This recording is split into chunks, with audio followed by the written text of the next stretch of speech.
Isolde decodes an entry. The rose blooms at midnight. Ex Seraphine is weakest at dawn. Another reads, the Duchess's true name is hidden in the gardener's journal.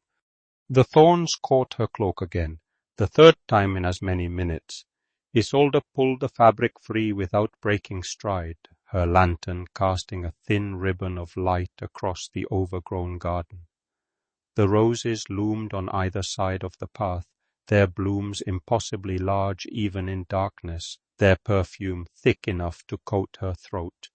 She could taste it, earth and decay and something sweeter underneath, like sugar left to rot. The gardener's journal lay open in her other hand, its spine cracked from use. She'd found it wedged beneath a stone bench, pages swollen with moisture and something darker. Pressed petals, she realized, their edges dried to lace. She held the lantern closer.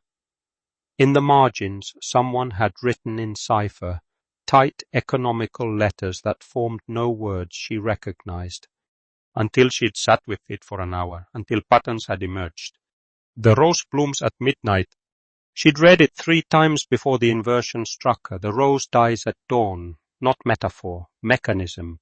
The words seemed to glow as she traced them with her finger, the cipher dissolving into clarity the way candlelight burned away fog. Seraphine was weakest at dawn. A sound behind her, the scrape of boot on gravel. Isolde didn't turn. She kept her eyes on the page, on the decoded entry, though her heart had begun a sharp percussion against her ribs. The roses bloom for no one, Miss von Voss. Their secrets are for the taking. The gardener's voice was soft, almost conversational, but something in it made the hair at the back of her neck rise. She could feel him there, not close but present, the way one feels a storm gathering on the horizon. When she glanced up, his eyes caught the lantern light and threw it back at her, glinting like wet obsidian. His fingers were wrapped around the journal's spine. She hadn't noticed him move close enough to touch it. Isolde straightened, drawing the journal toward her chest. The motion wasn't defensive. Not exactly. More like claiming, then help me, if you would. Duchess Seraphine's reign ends at dawn. The words came out steadier than she felt. She took a step toward him, lantern raised. His shadow stretched long across the path, multiplied by the roses that seemed to lean inward as if listening. I have your power now. Give me what I need. It wasn't true. She didn't have his power, couldn't possibly. But the lie had weight when spoken with conviction. She watched his expression shift, something like amusement flickering across his features. Dawn is a fickle mistress, he said, and you, Miss von Voss, are playing a dangerous game.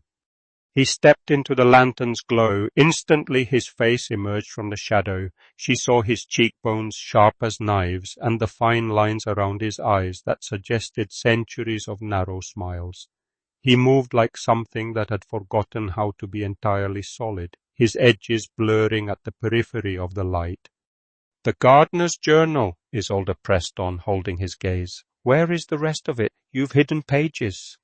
His laugh was soft, a sound like wind through dead leaves. Hidden? No, Miss von Voss. Some pages have simply returned to the earth where they belong. The weight of his attention pressed against her now, like the thickness of the perfumed air. He knew she'd decoded the entries. He knew she understood what the rose blooms at midnight really meant, that she'd spent the last hour cross-referencing the journals, searching for the pattern hidden in the gardener's meticulous handwriting. And he knew she was looking for Seraphine's true name.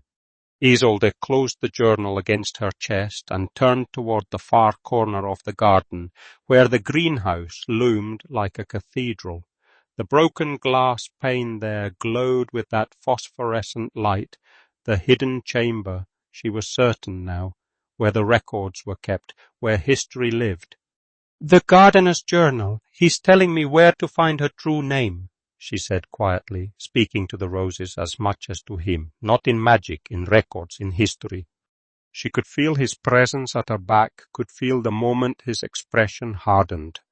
When she glanced over her shoulder, she saw something flicker across his face, Not fear exactly, but something close to it, the recognition of a threat. Seraphine's power depends on being unknown, Isolde continued, and now her voice carried the weight of understanding. A true name is a binding, a chain. The gardener's fingers uncurled from the journal's spine. In the lantern light, the soil beneath his nails, dark and ancient, stared back the stubborn stains that no amount of washing would ever remove. "You're beginning to understand," he said at last, and there was something almost like respect in his tone, or perhaps just the assessment of a chess player watching an opponent make an inspired move. "The question, Miss von Voss, is whether you'll survive the understanding." Isolde moved toward the greenhouse, her lantern cutting a path through the darkness. Behind her, the gardener remained motionless among the roses, watching her go. She could feel his gaze like a weight, like a promise, like a threat. But she also felt something else, the first cold edge of dawn, creeping across the eastern sky. The hour was coming, the weakness was real. And now finally she had the key.